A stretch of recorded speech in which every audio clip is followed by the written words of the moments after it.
Ai, ai, ai. Eu vou ter que fazer aviso também pro próprio Inanimável Podcast, é isso? Enfim. Enquanto eu editava esse episódio, eu percebi que parecia que eu tava, sabe?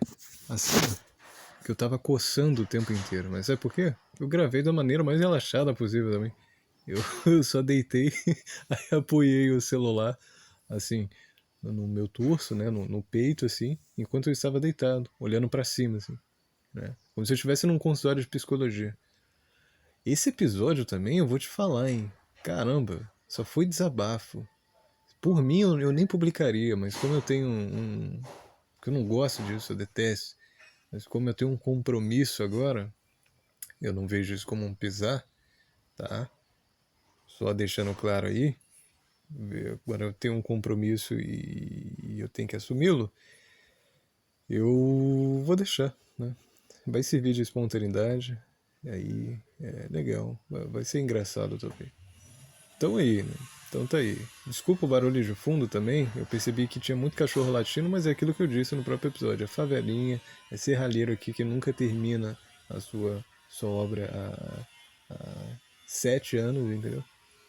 Acho que você, como brasileiro, entende isso. Todo cantor do Brasil é assim. Não é possível. Não é possível que só aqui seja assim.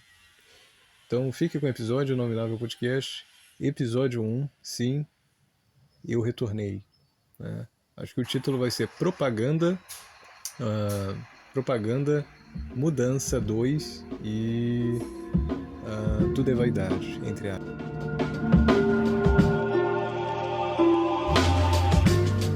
Inominável Podcast iniciando e com esse nome intancável, incompreensível, que, meu Deus do céu, vamos lá. Fiquei muito tempo sem gravar, tenho razões para isso, razões não tão bem justificáveis, mas tenho razões. Né?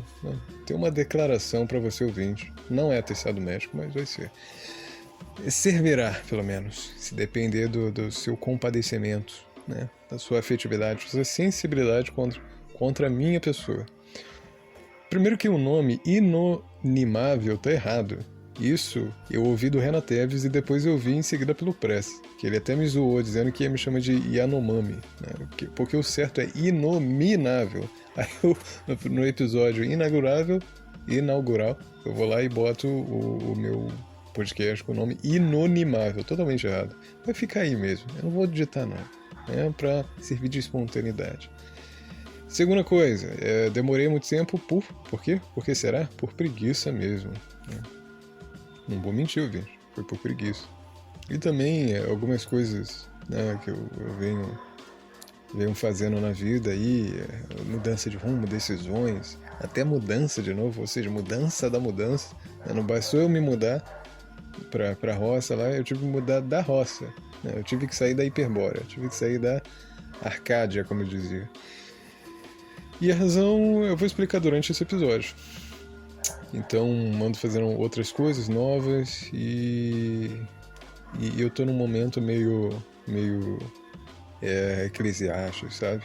Rei Salomão depressivo, tudo é vaidade. Né? Depressivo eu não tô não, mas eu tô num momento bastante reflexivo. Que isso, acho que isso é perceptível, é notório, até pelos momentos que eu não posto episódio. Mas isso é positivo, entendeu? Não é algo destrutivo, é algo negativo, é algo que eu tenho que passar. Eu costumo até dizer que são momentos de caverna. Isso na mitologia é bastante comum, né? Nas religiões, principalmente se a gente pegar nosso Senhor Jesus Cristo, que ele teve que ficar no Egito, ele teve que se refugiar no Egito e ficou por muito tempo lá e depois retornou a Jerusalém. Então eu tô nesse momento, entendeu? É como se fosse Zeus entrando na caverna e se alimentando, nem me lembro mais do que, e depois retornando e destruindo seu próprio pai, Cronos. E eu tô nesse momento, no momento de desterro. E vou vencer, vou sair vitorioso. Ou talvez seja simplesmente o meu orgulho falando, enfim, tudo é vaidade. Ouvinte, me desculpe, o episódio que eu teria que ter lançado, no episódio inaugural, eu estava dizendo que o próximo domingo seria um episódio especialíssimo. O que seria esse episódio? Dia das Mães. Né? Era Dia das Mães e eu não fiz. Eu não fiz. Mas eu pretendo terminar. Pretendo fazer esse episódio do Dia das Mães porque é uma clara homenagem à minha mãe. Eu não pretendo, talvez, mostrá-la, esse episódio, né? Mas serve de honra a ela, porque eu acho que até a vida da minha mãe ela pode servir como uma contribuição, né, para as pessoas. A história de vida dela é muito bonita. E também gosto, é como se fosse como posso dizer, é uma compensação da tolerância dela como mãe, né, como matriarca, ter me tolerado na adolescência. É uma espécie de absolvição, né, eu usaria isso, porque, caramba, na adolescência, até mesmo na minha infância, eu não fui um bom devido filho e acho que ainda sou imperfeito nisso. Muitas das vezes eu acabo até magoando ela, não mais pelas atitudes, mas a forma que eu converso com ela, né? Quando a gente cresce e a gente se torna uma pessoa adulta aí, cheia de preocupações, a gente acaba sendo explosivo muitas das vezes. E creio que às vezes eu não falo devidamente como eu deveria falar com a minha mãe. Mas é isso, né? Serviria como uma tréplica à minha amada mãe. E o que que houve? O que que houve? Eu tive que me mudar? Sim. Eu fui pra. Cara, eu fiz de tudo pra ir pra roça. Cara, cara, eu fiz de tudo pra ir pra roça. Quem tá nos bastidores, quem fala comigo, sabe disso, né? Sabe disso. Que a coisa que eu mais ainda quero, exatamente. Eu saí da roça, mas eu quero voltar pra lá. Eu saí de um subemprego, né? Não foi só um, mas saí. E já não tava mais sancando. A minha ideia era ficar até fim desse ano. Só que chegou um momento assim, ó, que não deu. It's over, it's over. Mentalidade muito zoomer, né, cara? Muito Jorge. E saí, né? Peguei a rescisão e fui pra lá. O dinheiro da minha rescisão tá até acabando já. Só tem restinho, tipo, R$ 300. Mas eu peguei a rescisão, fiquei na roça, fui administrando. Comecei a trabalhar ali um pouquinho, ali no próximo do terreno do Seu Zé, né, num lugar ali próximo, como vendedor. Fiquei o quê? Acho que 14 dias. Caraca, que trabalho horrível. Horrível. Horrível trabalhar como vendedor, cara. Eu não sei se é pela modalidade, assim, pelo tipo de serviço que é a venda, ou se o local onde eu estive. Mas, cara, venda é um negócio maluco, entendeu? E, na verdade é um trabalho, não é trabalho. É um trabalho artificial, para falar a verdade. É simplesmente uma circunstância em consequência à nossa maneira de viver hoje, que é artificializada, entendeu? Porque você tem que adotar uma postura muito de multitasking, e eu sou a pior pessoa para fazer multitasking, né? Eu posso até conversar bem, abrir relações com as pessoas, só que não vou dizer que eu tenho pavio curto, mas eu tenho uma, sabe, uma objetividade com as coisas. E, cara, quando você, quando você lida com vendas, quando você lida com negociação, você vê aí a verdadeira cara do brasileiro, né? E aí você tem que enrolar ele, assim, tem que fazer vários gestos. E também eu tinha uma patroa. A patroa, ela, ela, por natureza, tem uma vantagem, que é a docilidade. Ela ser mulher, entendeu? Ela opera dessa maneira. Então tudo que ela fala é extremamente agradável. Mas eu, como homem, eu falando assim na frente da pessoa, não sei o que. A única qualidade que eu ouvi uma pessoa dizer ali, a única qualidade que eu ouvi uma pessoa dizer ali na minha frente era: caraca, sua voz é de locutor. Só isso que eu ouvi. Só isso. Falaram que eu falo bem, mas eu não. Eu não acho que a minha desenvoltura também era realmente adequada. Sabe por quê? Porque é um trabalho artificial, cara. Você tem que sempre manter uma falsidade. E as pessoas não querem admitir isso. Venda é você trabalhar com os desejos das pessoas. É mostrar o que ela quer. Não é, cara. Você está mentindo, entendeu? Qual a diferença entre falsidade e mentira? Falsidade é o que não está correto, né? Que não é correto. Mas a mentira é você saber que está correto e não dizer, E pior, se avantajar disso. Como isso não é mentira? Entendeu? Porque quando você pega uma propaganda, tá lá assim. Cara, eu vi isso ali na minha frente, entendeu? A formação que eu tive ali. Meu Deus, eu detesto Edward Bernays. Bernays. Sabe quem é Edward Bernays, ou ouvinte? Deve conhecer o ouvinte que viu o Viriato aí, né? Com certeza, né? Completamente. O pessoal que viu o Cabo das Tormentas, né? O pessoal que é mais Hayeki aí, né? Sabe quem é.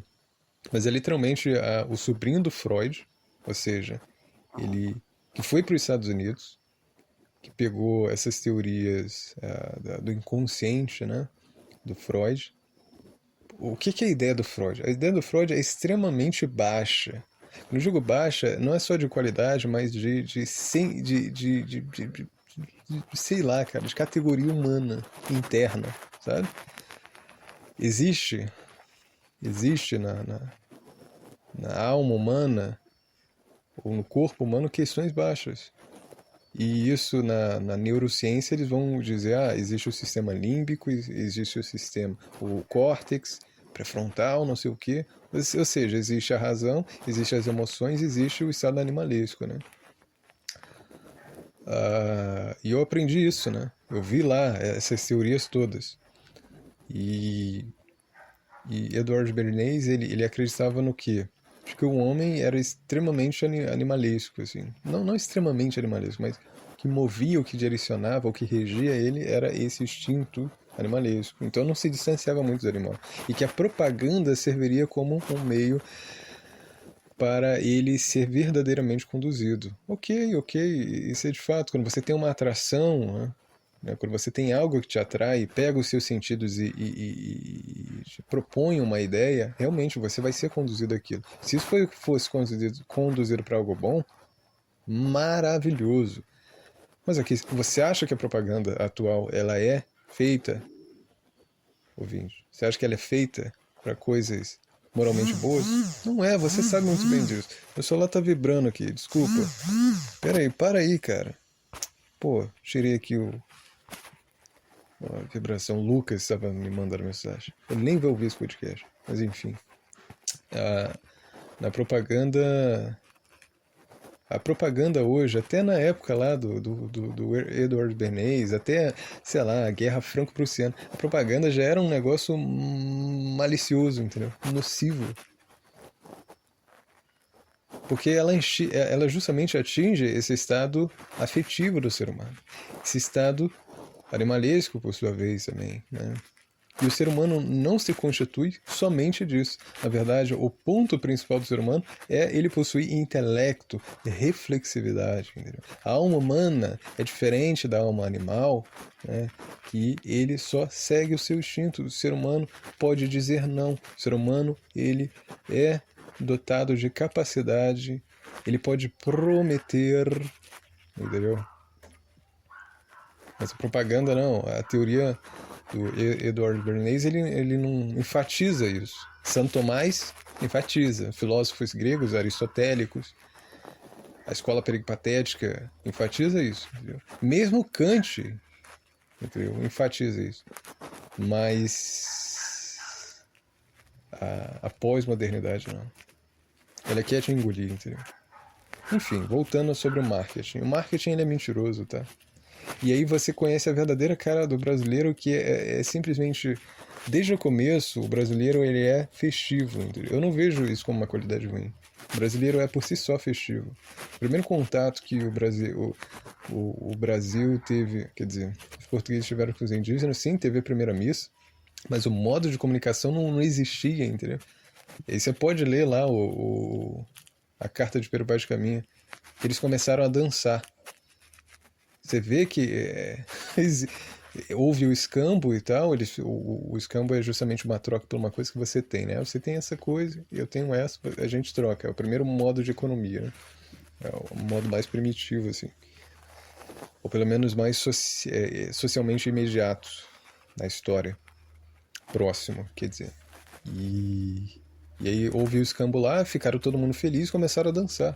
Aí teve a primeira missa, entendeu? Você pode ler a carta de Pero Vaz de Caminha. Não tô mentindo, não sei se foi antes ou depois, mas houve isso. Então, desde o começo, tá lá, missa, festividade, que hoje em dia é simplesmente o sucessor espiritual, o churrasco, na sociedade brasileira. E o que mais define o brasileiro? É ficar pelado, né? É sensualidade.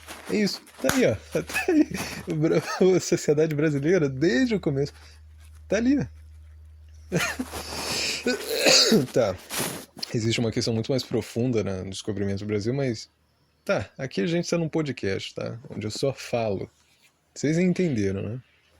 Então concluímos aqui agora, ouvinte, que propaganda, marketing, principalmente digital, nossa, se tornou algo viral, se tornou um negócio virtualizado, aí que é mais artificial ainda.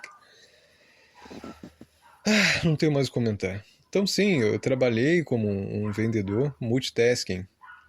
Eu não me dou muito bem. E também isso não é nem recomendável, tá? Uma pessoa decentemente não vai recomendar multitasking, né? Eu conversei com a Democracia, conversei com a Ali, né, que é uma amiga minha aí, uma conhecida. Não mulheres, né? Elas disseram que multitasking é uma coisa propriamente feminina, entendeu? Então eu, como sou homem, cara, fui desqualificado ali. E eu percebi que eu sou muito mais setor interno. Se eu tô numa empresa, eu me dou muito mais no setor interno. No caso, receber ligação, receber encomenda e tal. Esse aspecto de controle, né? Porque ir pra rua e começar a falar, tagarelar, igual uma arara que fala assim, não, vem pra minha empresa, a gente só oferece isso, não sei o... Cara, não consigo, cara. Não consigo. Eu consigo falar, é o que eu tô fazendo aqui. Você nota que eu me desenvolvo bem num podcast. Mas pra convencer e ficar instigando, cara, pra mim é simples, ou sim ou não, vamos lá. Entendeu? Aí quando eu argumentava do porquê você precisa desse, eu era extremamente preciso. Eu era lógico. O que que você precisa? Me diz aí, a gente conversava. Ah, então você vai precisar disso. Mas a mentalidade de quem está impregnada nessa, né, sabe? Do que eu acabei de falar, ele quer lucratividade. Então tem que vender o mais caro. Por quê? Não, não importa. E eu fomentava o consumismo. Entendeu? Então eu já me sentia mal nesse ambiente. Aprendi muita coisa ali em questão de 14 dias, não tô brincando. Tive uma conversa com essa patroa e tal, mas honestamente, ó, não dá pra mim, não faço de novo. A não ser se isso foi simplesmente uma coisa específica somente desse trabalho. Se me provarem aí algo diferente, né, no futuro, eu até consigo conceber, mas ali já me deu falsa esperança. Enfim, então trabalhei e saí. Saí ao mesmo tempo em que abriu uma vaga de processo seletivo aqui na cidade que eu estou atualmente, né? Que é trabalhar numa indústria. Só que antes eu teria uma preparação dada pelo Senai. E aí tinha vários cursos lá, metalurgia, não sei o que, qual função, porque era uma indústria, né, petrolífera. E eu escolhi a de elétrica. Por que eu escolhi de elétrica, ouvinte? Porque, ó, veja bem, aí eu vou ter que dar... Não vou falar muito extensivamente, não. É bom que eu crie um episódio somente para isso. Enfim. Mas é porque é uma área abrangente, entendeu? É uma área que é universal, a elétrica. Você pode até, inclusive, se flexibilizar muito mais facilmente. Você pode mexer com condução elétrica e partir para eletrônicos, né? E a mecatrônica também. Enfim, ele é muito mais volátil, muito mais universal. Se eu sair dessa indústria, eu vou conseguir operar. Diferentemente do segundo curso que eu queria fazer, que é solda. Ora, solda eu só vou usar numa empresa, naquela empresa, na empresa que necessita de um soldador, de metais, né? Junção de metais, função de metais, enfim. Se eu sair daquela empresa, eu não tenho muita funcionabilidade aí, né, nesse mercado. Então, fui um pouco a contragosto, mas eu sei que foi acertado da minha decisão e tô gostando. A elétrica é realmente... E ela vai sobreviver em comparação às outras, né? Se eu tivesse escolhido mecânica, não faz tanto sentido, né? Porque no futuro não sei se vai demandar muito mecânico, mas dá para você ainda que marido de aluguel, coisa que eu inclusive estou fazendo agora, né, que eu vou explicar um pouco mais pra frente, consigo fazer isso muito mais do que se eu fosse mecânico lá no futuro, entendeu? Enfim, então estou fazendo aí, ó, todo dia, 6 horas da manhã, apareço lá no Senai, antes de entrar no Senai, inclusive, faço uma barra, tem lá um negócio para fazer barra, faço calistenia, e quando eu saio eu também faço, né? Aí eu como depois. Based, né? Faço jejum ainda. E é isso que eu tô fazendo. Aí eu tô num terreno aqui, construí minha casinha, pagando aluguel, mas vou sair do aluguel. E tô tocando a vida. Se tiver barulho de fundo aqui, desculpa até ouvinte, mas é favelinha onde eu moro. Ai, ai, ai. É tão favelinha que quando eu vou tomar sol, eu não posso tomar sol em paz nessa, né? Até comentei lá no Saúde Tradicional. Não dá pra fazer isso. Que eu, pelo menos, eu tenho pudor. Eu sou desses, entendeu? De tirar a, a roupa, tirar a roupa assim, mas eu não gosto de muita pessoa que fica olhando. Até porque eu não acho tão correto. Depende, se for tipo um ambiente masculino, ok, mas a vizinha, pô, cara, nada a ver. Mas às vezes eu deixo também, às vezes eu faço isso no meio da rua. Não deveria fazer, mas enfim. Mas é ruim, né? Porque não dá pra pegar o sol nas bolas e tal. Enfim, saúde tradicional, acompanhe-nos lá também. Por mais que eu não tenha feito podcast pro Desimpério Podcast, eu faço ainda no Saúde Tradicional, porque ele é obrigatório, né? Toda sexta-feira lança, a gente grava nos domingos.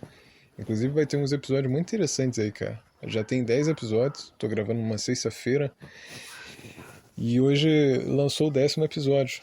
Hoje, dia 21, né, de julho. Aí nesse domingo eu vou gravar com o Wold, é um cara que tem o mesmo papo que o meu. Vamos gravar uma trilogia, né? Uma trilogia que vai sair numa semana sim, numa semana não. Então, e eu chamei a Dramocracia, inclusive, para o Saúde Tradicional, a gente fazer um episódio. Chamei a Ali, que é a pedagoga. E tamo aí, cara, tamo aí. A gente vai falar sobre educação infantil, né? E falar sobre até nutrição infantil, enfim. Acompanha aí, tá, ouvinte? Acompanha o Saúde Tradicional. O que mais eu tenho a falar? Saúde Tradicional é um bom grupo. Gosto muito do pessoal de lá. E eu estive conversando com meus pais, né? Agora entrando num assunto mais sério mesmo. Vai até mudar meu tom de fala, porque eu tava falando de uma maneira muito, muito, sei lá. Você notou aí. Eu notei, ouvinte, que eu sou muito orgulhoso. Essa é a verdade. E eu tô quebrando a cara. Quebrando muita cara. Esse que é o interessante, né, da vida adulta. Não digo isso, parece que eu sou uma pessoa muito, muito velha, né? Mas eu tenho 20 anos ainda. Mas é muito interessante essa transição da vida para a vida adulta. Que eu já tive ali nos meus 18, que eu tive que me viver só e tal. Vivia numa outra cidade. E acompanhei esse ritmo, mas ainda tô aprendendo, sabe, ouvinte? Que eu ainda, pelo menos, tô ainda tendo a minha formação como homem. Parece que eu vou terminar lá nos meus 30 anos. Aí todo dia é um constante Eclesiastes 3:14, eu acho, não sei. Que é tudo é vaidade, né? Mas não pode ter isso. Eu sou uma pessoa extremamente prática, né? Onde eu sempre tenho uma resolução, busco fazer, agir, nunca cair. Né? Mas às vezes isso me mata, justamente porque eu sou orgulhoso. E aí esses dias eu recebi um puxão de orelha, cara. Digamos, do meu diretor espiritual. Que ele disse que desistir é uma virtude. E realmente, cara, eu nunca parei pra pensar assim. Desistir é uma virtude mesmo. Tem coisa que não vale o nosso tempo. Mas para uma mentalidade orgulhosa como a minha, eu insisto na coisa. E ao mesmo tempo isso é paradoxal, porque eu não sou uma pessoa tão constante assim, entende? Acho que o ouvinte terá notado que eu tenho qual o nome? Temperamento sanguíneo. Né? Para quem conhece aí os 4 temperamentos, tão difundido no meio católico. Sou bem sanguíneo. E aí eu não tenho essa constância, porque às vezes eu tenho uma fleuma assim do nada, um ardor, e depois isso se esvai, né? Mas eu continuo por uma questão mais orgulhosa. Então assim, parece que às vezes é destrutivo, né? E aí eu vejo esse reflexo ao longo da minha vida. Eu vi que eu nunca fui constante exatamente. Eu sempre busquei maneiras alternativas, né? O próprio estilo de trabalho que eu estou procurando agora é uma maneira alternativa, é uma espécie de culpa da minha parte. E eu não vou negar isso, eu não vou sinalizar virtude aqui. Quando eu criei o podcast, tá? Quando eu criei o podcast para falar de assuntos sérios, é que o próprio durante é que eu não vim para ensinar. Eu não vim para ensinar. Quer dizer, eu vou ensinar, mas eu não vi na autoridade de que eu sou a pessoa perfeita. É o que eu criei justamente para ser um negócio mais prático, mais corriqueiro, e sim ser um negócio mais sério, sim. Eu pretendi isso. Mas os ensinamentos sairiam pela própria realização ao longo do podcast, entendeu? Então, assim, eu posso estar falando uma coisa aqui e lá na frente dizer assim, gente, deu tudo errado. Não faço isso. Eu quebrei a cara. Então, é um podcast experimental. E eu tive refletindo sobre isso um pouco, que depois que eu me vi como uma pessoa muito orgulhosa, eu vi que eu não saio muito do pós-modernismo, entendeu? O que é o pós-modernismo? Ele tem toda essa obscuridade, esse culto a coisas obscuras, né? Sombrias, como se fosse uma virtude intelectual, sendo que não é. Não é, nem um pouco. A clareza, a objetividade, a sensatez é uma virtude intelectual, mas a obscuridade não. Aí você vê aquela tal de... Ah, qual o nome daquela escritora que é ucraniana e foi pro Nordeste, aí veio pro Rio de Janeiro, ficou muito famosa. Clarice Lispector, falando daquele jeito, não sei o que, tristonha, e hoje em dia é aclamada pela mulherice dela, né? Pela, pelas falas vagas dela de crise existencial. Aí você vê como Nietzsche, Schopenhauer, você vê essas figuras sempre centradas no eu, como grandes pessoas, heróis, né? Isso é uma mentalidade solipsista.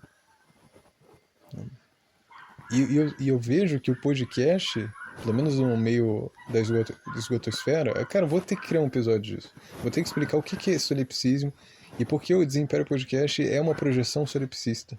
Não é possível. Tem muito assunto para eu falar. Afinal, a propósito, o Desimpério Podcast fez 100 inscritos, cara. 100 inscritos. E eu com preguiça, cara. Não somente isso, mas chegaram pessoas no meu Telegram, ou Telegram, sei lá, e até nos comentários dos vídeos aí, nos comentários do Saúde Tradicional, pessoas me perguntando, entendeu? Pessoas recorrendo até mim, me vendo como uma autoridade, porque, sim, de fato, eu tenho certas autoridades em certas falas, mas às vezes eu não caio a ficha, entendeu? Eu fico imaginando para essas pessoas extremamente não, essas pessoas muito muito conhecidas, essas celebridades. Que responsabilidades elas têm, cara? Sinistro isso. E aí chegou um cara que é pai de família. Salve para você que estiver ouvindo, com certeza você vai ouvir. Ele é pai de família. Ele tem por volta ali dos 30, vai fazer 30 anos. Falando que tem a mesma ideia de vida que eu, que é ir pro campo, que é ir pro interior, fazer um concurso público. E a gente ficou conversando aqui sobre aquilo. E chegaram outras pessoas pedindo conselhos a mim. E eu ajudei no mínimo que eu tenho, né? Isso é fantástico, né? Fantástico. Porque aí onde eu vejo justamente as minhas imperfeições. Então a experiência do Desimpério Podcast, quer dizer, do Inominável Podcast, que não tem nome, né? É uma coisa que no fim das contas me ajuda. E aí você entende quando Aristóteles diz o ser humano, o homem, ele é um animal social, um animal político. Né? Porque você aprende somente convivendo com os outros.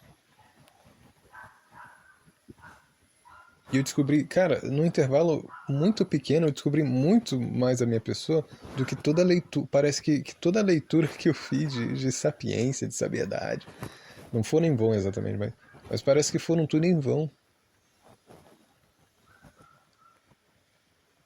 É sinistro isso. A aplicabilidade é uma questão muito séria.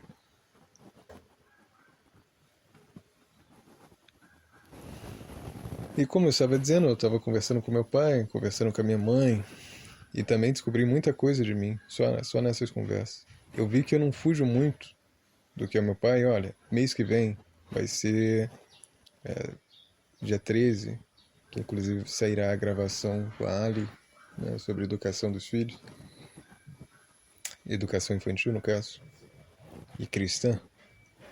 No dia 13 vai ser Dia dos Pais. Eu vou fazer também um especial Dia dos Pais, e mesmo que não saia na data do Dia das Mães, vai sair também o especial Dia das Mães. Talvez antes ou depois. Mas vai sair, que é uma réplica à minha mãe. Os podcasts vai ser uma exumação de certos monólogos e certos insights que eu tenho. Né? Uma exumação de um corpo pútrido já, mas vai estar lá. Né? A cronologia não é muito importante. Ou seja, o Desimpério Podcast é uma mitologia, né? Que ele não tem esse exatamente começo, meio e fim definido, sabe? É uma inter-relação não tão rigorosa assim, mas séria. E eu vi, cara, que apesar dos defeitos do meu pai, eu me pareço muito com ele. Eu vi que eu sou uma pessoa extremamente apaixonada também, igual ele. E eu acho que isso se deve ao fator português lusitano da brasilidade.